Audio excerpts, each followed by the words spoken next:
এত মানুষজন ভিড় বাড়িয়েছে, কিছু তো একটা হচ্ছে, কিন্তু বোঝা যাচ্ছে না কিছু একটা ফর্ম ফিল আপ চলছে।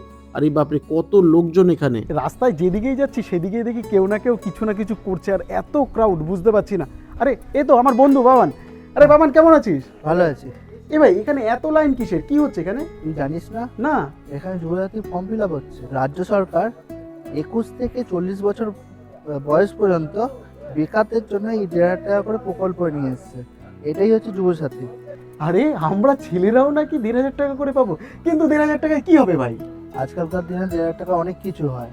আজকালকার দিনে বেকারদের জন্য যে 500 টাকাটা হচ্ছে সেটা চাকরির ফর্ম ফিল আপে কাজে লেগে চলে যায়। হ্যাঁ, তা ঠিক। মাসে মাসে যদি 1,500 টাকা আসে, চাকরির ফর্ম ফিল আপ করতে কিন্তু লাগবে। আর আর 1,000 টাকা? আর 1,000 টাকা ট্রেনে বাসে যেটা করে সে তার জন্য ওই 1,000 টাকাটা কাজে চলে আসবে। এটা কিন্তু একদম সত্যি কথা বলেছে। আমি না ভেবে দেখিনি যে 1,500 টাকায় কিন্তু অনেক কিছু করা যেতে পারে। রাজ্য সরকার এই যে 1,500 টাকা দিচ্ছে, এটা কিন্তু আমাদের জীবনে একটা আমূল পরিবর্তন আনবে। আমূল পরিবর্তন। মানে রাজ্য সরকারের এই যুবসাথী প্রকল্পটা আমার তো বেশ ভালো লাগলো।